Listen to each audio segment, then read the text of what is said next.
फिर से हाजिर हूँ एक नई कहानी के साथ में। मैं हूँ राज। आप देख रहे हैं हाईवे नाइट। दोस्तों, आज की कहानी पुरानी है। ये कहानी है 1980 का। ये कहानी जो भेजे हैं उनका नाम जोगिंदर है। आज जोगिंदर के पिताजी की ये घटना है। तो चलते हैं इनकी इस कहानी में। लेकिन दोस्तों, अगर आप मेरे चैनल पर पहली बार जुड़े हैं और अभी तक मेरे चैनल को सब्सक्राइब नहीं किया है तो प्लीज़ कर लीजिए और साथ में बेल आइकन को ज़रूर दबाइएगा। और हाँ दोस्तों, अगर आपके पास भी ऐसी कोई घटना है जो आप मुझे भेजना चाहते हैं तो आप मुझे इंस्टाग्राम या मेरे व्हाट्सएप नंबर पर अपनी घटना, अपनी कहानी को शेयर कर सकते हैं। तो शुरू करते हैं आज की कहानी। दोस्तों, मेरा नाम जोगिंदर है। ये घटना जो घटी थी मेरे पिताजी के साथ में, जब वो जवान थे, 25-26 साल के रहे होंगे। अभी तो पिताजी की शादी भी नहीं हुई थी। अब पिताजी का जो काम था खेत में रखवाली करना, खेत में जो फसल लगे हुए थे उसकी देखरेख करना, और वही अपना काम में लगे रहते थे। और जब वापस आते थे तो सुबह के टाइम में, और सुबह आकर के 2-3 घंटा फिर आराम करते, खाना वाना खा करके अब फिर खेतों में चल जाते थे। एक्चुअल में जो हमारा खेत था उसी के बल पर हमारा घर परिवार चल रहा था, और इसी काम में मेरा पूरा परिवार जुड़ा हुआ था। अब खेत और घर के बीच में कम से कम 1.5 किलोमीटर की दूरी थी, और वो 1.5 किलोमीटर की दूरी के बीचों बीच एक नीम का पेड़ था, और वहाँ पर एक कुआं बनाया हुआ था। कुआं बहुत पुराना था।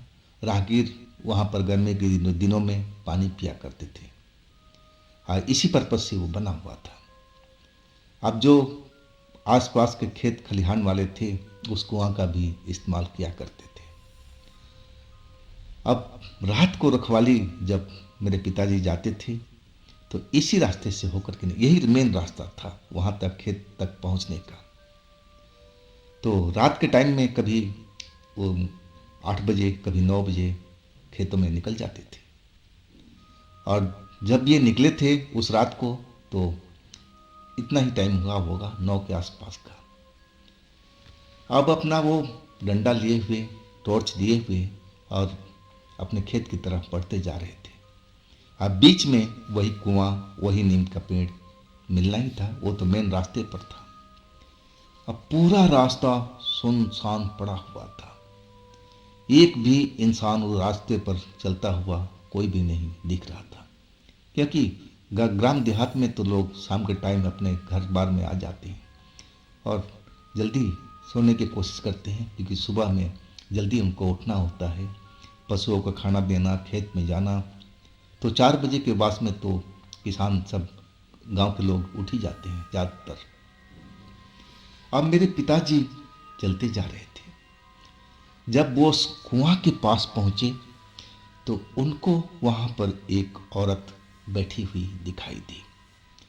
बिल्कुल सफ़ेद कपड़ा, सफ़ेद जो साड़ी होता है उसमें पहनी हुई थी। अब बिल्कुल किनारे पर, मुंडेर पर कुआं के बैठी हुई थी, पैर लटका करके। जब मेरे पिता ने देखा तो वो समझ गए कि ये औरत तो, इसका इरादा तो कुछ अलग ही लगता है। ये तो शायद कुएं में छलांग मारना चाहती है। हाँ, मेरे पिताजी एकदम सन्न सा रह गए थे।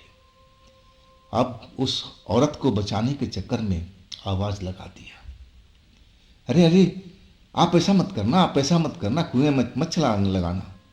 अब फिर दौड़ते हुए मेरे पिताजी उस कुएं के पास पहुंच गए थे। अब जो औरत थी पैर लटकाए हुए कुएं में, अभी तक वैसे की वैसे ही थी। वो कुएं में झांक भी रही थी। चेहरा मेरे पिताजी को बिल्कुल नजर नहीं आया था। और जब वो औरत के करीब पहुंचे, तभी अचानक उस औरत ने अपना चेहरा मेरे पिताजी की तरफ किया था। और जैसे ही चेहरा मेरे पिताजी ने देखा तो चीख मार दी, दहल गए थे देख करके। बहुत ही डरावना चेहरा था उस औरत का। वो तो वाकई में एक चुड़ैल थी। अब तो पिताजी भागना चाहा उस जगह से, जान बचाने का कोशिश करने लगे, लेकिन वो फिसल करके कुएं के पास जो पानी जमा हुआ था वहाँ पर उनका पैर फिसल गया था। अब धड़ाम से जमीन पर गिर पड़े। जैसे ही गिरे वो चुड़ैल अब मेरे पिताजी के सीने पर सवार हो गई थी। अब उनको देख करके हंसने लगी और कहने लगी कि तू अब कहाँ, यहाँ से कैसे भाग सकता है? अब मैं तुझे छोड़ने वाली नहीं हूँ। तूने मुझे देख लिया है, तूने मुझे देख लिया है, इसलिए मैं तुझे जरूर मारूंगी। अब पिताजी अब उसके आगे हाथ जोड़ने लगे कि देखो बहन, आप जो कोई भी हो, मैं तो आपको बचाने का मकसद से गया था। मुझे नहीं मालूम था कि आप ये ऐसा आपका रूप है, आप कोई भूत प्रेत हो। मैं अगर जानता तो मैं आपके करीब बिल्कुल नहीं आता। लेकिन वो चुड़ैल मेरे पिता के ऊपर में दया नहीं कर रही थी। वो बार बार कह रही थी कि नहीं, तूने मुझे देखा क्यों? देखा तो चुपचाप निकल जाता। तूने टोका भी और दौड़ के मेरे करीब भी पहुंच गया। तो अब तो तू अपना मौत का इंतजाम खुद कर लिया है, तो मैं भला तुम्हें कैसे छोड़ दूँ? लेकिन मेरे पिताजी रोते रहे, उससे मिन्नतें करते रहे कि देखो बहन, जो भी आप हो, मुझे आप मेरी जान पर कस दो, आप मुझे छोड़ दो, मुझे जाने दो।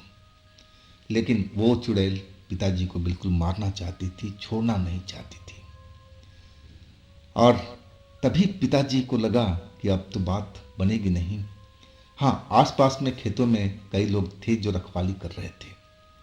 अब पिताजी जानते थे कि जो सबसे नज़दीक व्यक्ति अपने खेत में है, अब उसका नाम लेकर के वो चिल्लाने लगे थे, बचाओ बचाओ, मुझे चुड़ैल मार रही है, मुझे छोड़ नहीं रही है। और वो जो चीख उस इंसान के कानों में पड़ा तो वो पिताजी के बचाने के लिए अपने मचान से उतर करके दौड़ पड़ा था। हाथ में डंडा जो भी उसके पास में आया था और दौड़ पड़ा था। और वो भी शोर करता हुआ वो चलने लगा। अब उसकी शोर सुन करके जो आसपास के मचानों पर लोग बैठे हुए थे, रखवाली कर रहे थे, और वो भी उनके साथ चल पड़े थे। अब उस जगह पर जब पहुंचे वो लोग, तो सारे लोग मिलाकर के 6 लोग थे, और 6 लोग अपने हाथों में डंडा टॉर्च लिए हुए और उस कुएं के पास पहुंच गए थे। जब उस चुड़ैल ने देखा कि इतने लोग आ रहे हैं और सबकी टॉर्च का फोकस उस चुड़ैल के ऊपर में आ चुका था और हल्ला भी कर रहे थे, उस चुड़ैल को भगाने की कोशिश भी कर रहे थे अपने डंडा के सहारे से। लेकिन चुड़ैल तो चुड़ैल होती है, वो डंडा से क्या उसको डरना। लेकिन जो टॉर्च की रोशनी थी ना, उससे वो डर चुकी थी। इतने टॉर्च की रोशनी उसके चेहरे पर पड़ रही थी और वो मेरे पिताजी के ऊपर से अब उतर करके और उसी कुएं में जा करके छलांग मार दिया था। एक बड़ा सा तेज छपाक से आवाज हुआ और फिर एकदम कुएं का पानी जो था शांत हो गया था। अब पिताजी जल्दी से उठ करके उन लोगों के पास में गए।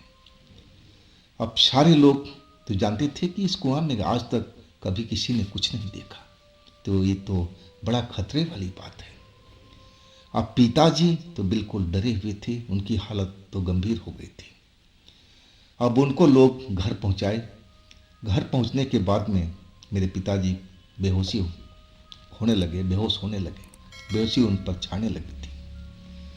अब आखिरकार मेरे जो दादाजी थे उसी रात को एक तांत्रिक को लेकर के आए दूसरे गांव से। तांत्रिक आकर के झाड़ फूक करने लगा और वो चुड़ैल जो थी वो पिताजी के अंदर समाई हुई थी। और वही चुड़ैल अब पिताजी के मुंह से बोल रही थी कि देखो, इसने मुझे जानबूझ करके मेरे पास में आया है, इसको क्या ज़रूरत थी कि कुएं के पास में आने की। अब इसने तो मुझे देख लिया है, मैं तो इसको अब छोड़ने वाली नहीं हूँ। अभी भी वही चुड़ैल वो बात कर रही थी जो पिताजी ने सुना था, वही अब सब कुछ बोल रही थी। अब तांत्रिक उसको पहले तो मनाने की कोशिश करने लगा कि देखो, बच्चे से गलती हुई है, आप जहाँ के हो आप चले जाओ, इस बच्चे को बकस दो। अब चुड़ैल नखरा करने लगी कि नहीं, मैं नहीं छोड़ना, मैं तो अपने साथ लेके जाऊंगी, मैं इसको ख़त्म करूंगी। अब जो तांत्रिक था वो भी भाई मंत्र वाला, शक्ति वाला इंसान था। अब अपना मंत्र का प्रयोग करने लगा।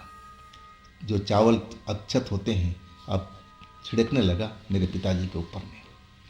और जैसे जैसे चावल छिड़कता था मेरे पिताजी तड़पने लगते थे और उनके अंदर से एक औरत की ही आवाज़ आती थी, बहुत तेज, जैसे दर्द हो रहा है उसके शरीर में, और वो चिल्लाती थी। लेकिन मेरे पिताजी को लगता था, जो लोग देख रहे थे, कि मेरे पिताजी उछल कूद कर रहे हैं, लेकिन वास्तव में ऐसा नहीं था। उसके अंदर में जो चुड़ैल की आत्मा थी वही सब ये तड़प रही थी, ऐसा कुछ कर रही थी। और कुछ घंटों के बाद में जाकर के चुड़ैल से मुक्ति मिली थी। लेकिन वो जो तांत्रिक थे वो कहने लगे कि भाई ये चुड़ैल बहुत शक्तिशाली है, इतनी आसानी से मुझे नहीं लगता है कि आपके बच्चे को छोड़ेगी। अब ये ऐसा करो कि कुछ महीनों के लिए इसको खेत पर जाना बंद कर दो, नहीं तो जो कुआं है उसी रास्ते में आता है, और हो सकता है कि कब ताक में लगी हो और कब तुम्हारे बेटे के ऊपर में हमला कर दे।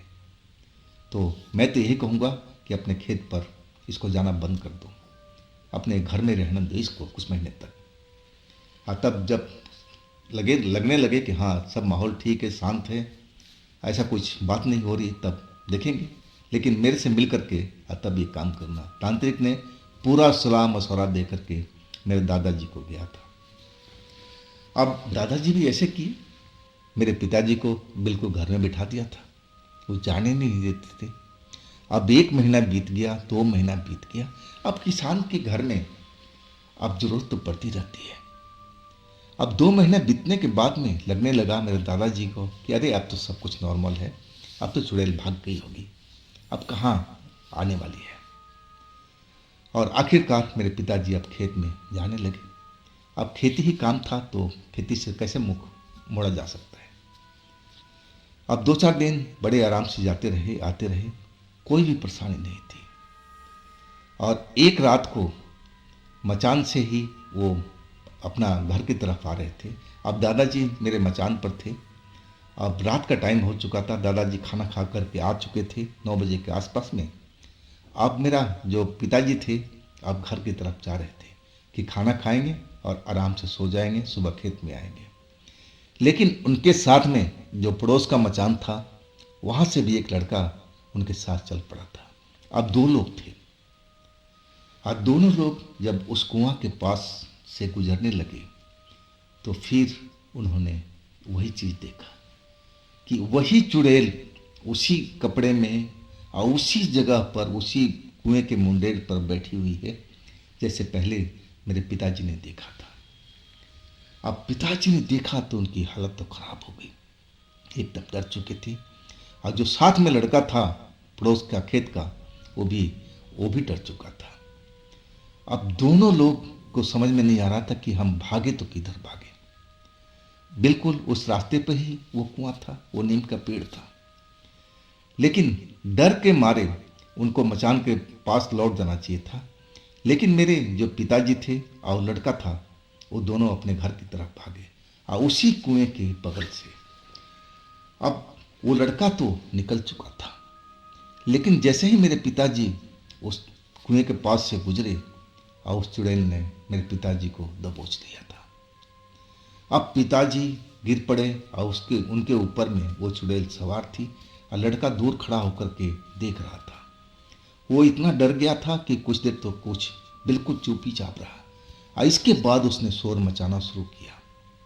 और जैसे ही शोर मचाना शुरू किया, दादाजी और भी लोगों को आसपास में इकट्ठा करके वो समझ गए कि फिर चुड़ैल ने हमला कर दिया है। और वो पहुंच गए थे उस जगह पर। और जैसे ही पहले की तरह हुआ था, लोगों के टॉर्च की रोशनी देख करके अब फिर वही चुड़ैल कुएं में छलांग लगा दिया था। अब वही हाल फिर घर पर दादाजी लेके गए पिताजी को, तांत्रिक को बुलाया गया, झाड़ फूक हुआ, बेहोशी के बेहोशी आ रही थी। अब फिर वही चुड़ैल बोल रही थी पिताजी के मुंह से कि मैं इस बार तो इसको बकसने वाली नहीं हूँ, मैं अपने साथ ही लेके जाऊंगी। लेकिन तांत्रिक बहुत ताकतवर थे वो भी, अब तो खैर नहीं रहे। और उन्होंने उस चुड़ैल को बिल्कुल पिताजी के ऊपर से हटा दिया था। और वो कहने लगे कि भाई देखो, सारे गांव का मामला है, उस कुएं में से ही हमें उस चुड़ैल को भगाना पड़ेगा, नहीं तो ये तो खतरा का घर है। इसके लिए एक पूजा पाठ करना होगा और उस कुएं पर जा कर के। अब गांव के लोग कहने लगे कि हाँ बाबा, आप इस चुड़ैल को कुएं से हटाइए, कहीं दूर भगाइए इसको। अब जो भी सामान था गांव वालों ने व्यवस्था किया, उसमें सबसे ज़्यादा मदद तो मेरे दादाजी ने किया था।